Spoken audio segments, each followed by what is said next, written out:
Roll call 219 here, and we're going to do a comparison with these two firearms right here. This is the Glock19, chambered in 9mm. This is the Smith & Wesson SD9VE, which is also chambered in 9mm. So comparison-wise, they're pretty close. The SD9 is a tad bit longer. The Glock has my night sights that I put on there, but it usually comes with polymer sights. These two are a steel rear and steel front on the Smith & Wesson. That's what it came with, so that's a pretty decent deal. Slide width, you're pretty close. Pretty close if you look at it. I got the longer back strap on the Glock. The SD9 doesn't have interchangeable back straps. Triggers, these guns are both unloaded. Trigger, if you see it take up, there's a little bit of play in there. And the reset is right there. With the 19, clear. There you go. There's the reset. So just a little bit of play there and it hits the wall. So the Glock's got a better trigger on it. I know that's weird that a Glock has a better trigger than a gun, but it does have a better gun than the Smith & Wesson SD9VE. Serrations, the Glock has, I wouldn't say great serrations. The SD9 has, it's kind of bumped up a little bit more, so you can get a better purchase on the gun. It's got front serrations if you do your press checks.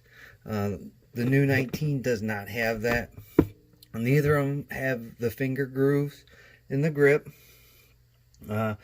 Slide lock, slide release is pretty big on the SD9VE. Not on the Glock19. Flared magwell. This one just has a straight magwell on the SD9. Trigger guard, this one has that squared off feature on the Glock19. It's rounded off on the SD9VE. You got 15 rounds in the Smith & Wesson magazine, and then on the Glock you got 15 rounds, so they both hold 15 plus 1. Shootability,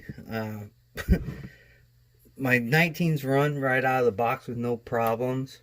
The SD9VE, of course, if you see my videos before, it's run into quite a few problems. I'm going to probably shoot it tomorrow and see what goes on with this gun.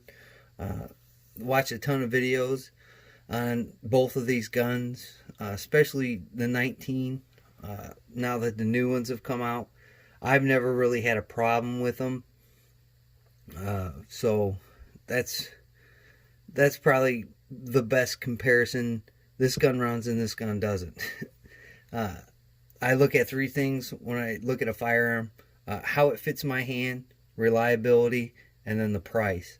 I think those are three important things to look at while purchasing a gun of any kind. You can get those budget guns out there, like the SD9VEs, which run roughly around $350 compared to the Glock 19. You see it in the $500 range, and then if it has some different sights on there, like the bolt sights, they jump in price about another $30-40, depending on your area. Here, Glocks are pretty affordable. I've even seen them fall a little bit to about $4.99 for the Glock 43. Even seen it on sale for under $400. So Glocks tend to go on sale a little bit more often now than they did previously in the past. In my area, I don't know how your area is. The SD9VE, bought that gun for about $180 at my shop with my discount and everything.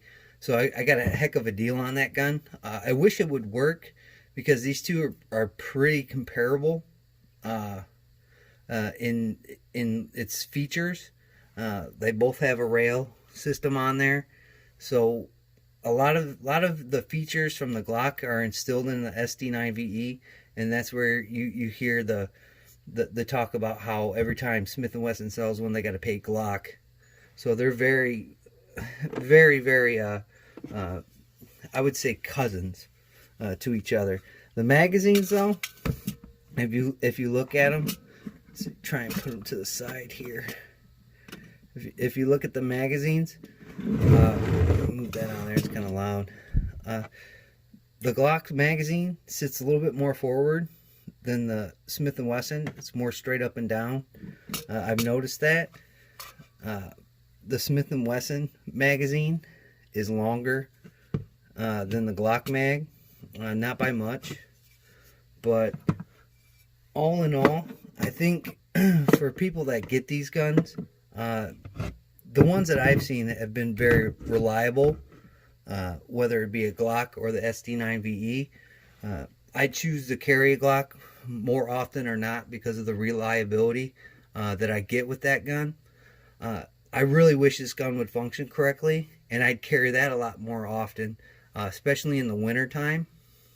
But unfortunately, it's going to sit in the safe until I can work out all the kinks and bugs. I've gotten a lot of good feedback on what to do to change the functionality of that firearm.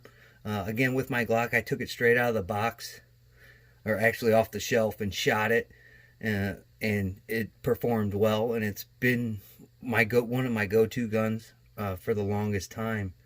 So there's a little bit of a comparison with these two firearms. If you can find them for a good deal, I suggest you pick them up. Not all guns are made the same. I know a lot of people, harp on me about saying, certain guns don't work.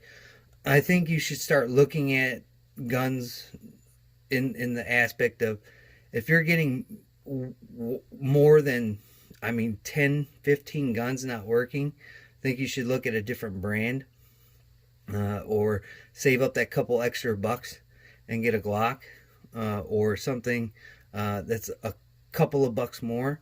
How much do you value your life? Do you value it to a $170 gun, or a gun that cops carry for a reason? They don't carry these guns, not that I know of. They carry Glock 17s or Glock19s, so that's why I carry that gun. So you can be the judge of what you want to carry. As long as you carry, hey man, you're all good in my book. But I found some firearms that work for me, some firearms that don't. We'll have to see what entails with this gun, if it's going to continue this malfunction, or it's going to kind of thin itself out. My guess is it's just not going to work. And I don't know if I want to put any more money into a gun that didn't cost me a whole lot, when I could probably trade this gun in and go back to getting a wheel gun. I really missed the wheel gun that I had, which was a Taurus 85 Ultralight. So I'm thinking about going back to something of that nature, if this gun doesn't perform well. So the functionalities of this gun, they work the same. You put the magazine in, rack the slide. Guns don't change functionality per se, especially handguns, unless you get one of them weird ones. But they're pretty similar in the style with these two firearms. I'll show you a different gun real quick. This is my CZ P10C. This is a great gun. Let me clear it real quick. Compared to the Smith & Wesson, they're right there with each other in size and whatnot. The CZ is a little bit slimmer, and if you can see, it's got a better bore axis than this SD9. This gun is way superior. I even think this gun's more superior than my Glock19. Some people will disagree with that, but this gun just feels better in my hand, and I can manipulate it a little bit better than I can these two guns. So there's a comparison to a couple of different firearms that sometimes you can find for a great deal. I've seen CZs go on sale, and you can get them for that, around that $400 range. If you're lucky to catch those sales. Again, your Glocks are running about $499, a little over $500, depending on the style that you get, with sights and all that jazz. And then your SD9 is, I think on that lower end. But if that's all you can afford, then that's all you can afford. Hopefully, all these guns will work for you. I've even watched a video where these guys had trouble with a P10C, and it just would not run. So not all guns are made alike, folks. There are lemons out there. Just be aware of that. Make sure you put your guns through your paces before you carry them. Just don't take them out of the box and start carrying them. Other than that, those are some pretty cool guns. If you can get a hold of them for a decent price, they might serve you well. With that being said, I'd like to thank my old and my new subscribers, just people that zip through the channel. Greatly appreciate it. Like, comment, subscribe, share your favorite gun content. Like always, we'll catch you on the next one.